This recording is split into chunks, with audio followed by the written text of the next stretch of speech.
So you've seen them, right? A motorcycle just gliding down the road, and you think to yourself, man, what would that be like? Well, it's way more than just getting from point A to point B. It's a whole journey. So today, let's break it all down. We're going to demystify that path from just watching to actually riding. I mean, this quote just nails it, doesn't it? Soaring without ever needing wings. That's the whole thing right there. It's not about the commute. It's about that feeling of freedom, of being connected to everything around you.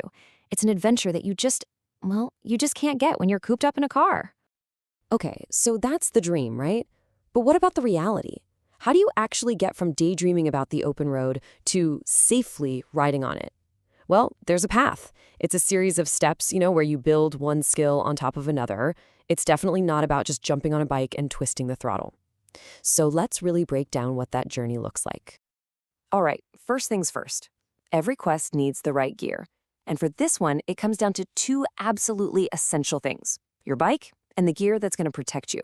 So yeah, think of it like choosing your horse and putting on your armor. This is where it all starts. Okay, let's be real.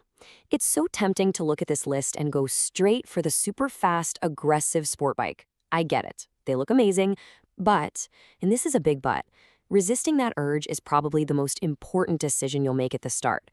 Your first bike needs to fit you. Standard or naked bikes, they're awesome, super versatile. Cruisers have a low seat, which is great for building confidence. And if you want to hit some dirt trails, a dual sport is your best friend. The bottom line is this, and you got to remember it. Start with a bike that you can control, not one that's going to control you. All right, let's talk about your armor. And look, this isn't just an accessory, okay? This stuff is your personal life support system. It's literally the only thing between you and the pavement. A full-face, DOT-certified helmet? That's not even a suggestion. It's rule number 1. Absolutely non-negotiable. And your jacket, pants, gloves, boots, that's your skin in a slide. Make sure they've got armor built in. Just remember the old saying, because it's true. You dress for the slide, not for the ride. Okay, you've got the bike, you've got the gear, now for the fun part. It's time for the training montage. This is where you put in the work, build that muscle memory, and really learn the skills you need to be in control and ride with confidence. Now, I know this chart might look a little intimidating at first, but trust me, it becomes second nature super fast. Here's the easy way to think about it. Your right side is all about speed control. Your right hand does go with the throttle and whoa with the front brake. Your left side is for shifting gears. Clutch with your left hand, shifter with your left foot. Easy, right? But see that thing about the front brake that it does like 70 to 90% of the stopping? That's huge. Keep that in your back pocket. We are definitely coming back to that. Okay, listen up, because this is probably the single most important and also the most counterintuitive thing you will learn about riding a motorcycle. It's called countersteering. And yeah, it's going to feel totally weird at first. See, to turn a bike at anything over a walking speed, you don't pull the handlebar in the direction you want to go. You actually push it. It's all about physics and the spinning wheels, but don't worry about that. Just know it feels backward, but it absolutely works. So, how on earth do you remember that when you're actually out there riding? Forget all the complicated science. Just burn this one simple phrase into your memory. Ready? Push left, go left. Push right, go right. That's it. You want to turn left? You gently push on the left handlebar. Want to go right? Push on the right. I'm telling you, this little phrase is the key. It unlocks everything about smooth turning. Okay, remember how we said the front brake is your superstar stopper? Well, here's the pro tip for using it correctly. And this is critical because you can't just panic and grab a handful of front brake. If you do that, you're going to lock the front wheel and you're going to go down. Instead, you do it in stages. First, a gentle squeeze, just enough to get the brakes to bite. Then, you smoothly squeeze harder as you feel the bike's weight shift forward. That pushes the front tire into the pavement, giving you more grip. Then, you can apply serious pressure. It's a smooth, progressive squeeze that'll stop you safely every time. All right, so you're getting the hang of the bike itself, but you know what? That's only half the battle. Now you have to deal with the real world, the streets. And yeah, there are dangers out there. Let's call them dragons. But the best way to slay a dragon is to know exactly what you're up against. When you look at the accident reports, the data is just brutally honest. The biggest dangers for new riders are almost always self-inflicted. And the good news about that? It means they're avoidable. First one, too much bike. We already covered that. Don't start on a rocket ship. Second, too much speed. Here's the problem with that. A car driver looks, sees you way down the road as just a tiny dot, thinks they have time, and then bam, you're there. And the third one, alcohol. I mean, this should go without saying. It's just a complete non-starter. Don't do it. Just look at that number for a second.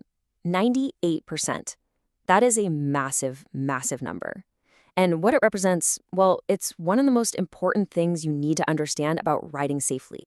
And here's what that number means. Almost all motorcycle fatalities, 98% of them, involve a combination of just two things: too much speed and alcohol. Now think about that. That's not scary news. That is incredibly empowering news. It means that if you just eliminate those two choices from your riding, you fundamentally, drastically change the game. You take control of your own safety. Okay, so mastering the bike and knowing the big mistakes to avoid, that's a huge part of the journey. But the final piece of the puzzle, the thing that really turns you into a rider, is all about your mindset.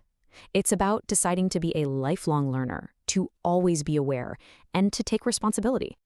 And that mindset is perfectly captured right here in the mission statement of the Motorcycle Safety Foundation, or the MSF. If you don't know them, they're basically the gold standard for motorcycle training. And look at their goal. It's not just about teaching skills. It's about elevating awareness and saving lives. That's it. That's the mindset you want to have. And that's exactly why taking a professional training course like the one from the MSF is so, so important. I mean, think about it. You get to learn from certified pros in a safe parking lot, not out in crazy traffic. You can practice emergency moves, like hard braking and swerving, where the only consequence of messing up is knocking over a cone. And hey, a pretty sweet bonus is that passing the course often lets you skip the riding test at the DMV to get your license. Honestly, it's the single best investment you can possibly make when you're starting out. Now, that whole rider mindset thing, it also means taking full responsibility for your bike. Before every single ride, and I mean every ride, you need to do a quick check. Takes like 30 seconds. Are your tires aired up? Do your brake lights work? How's the chain looking?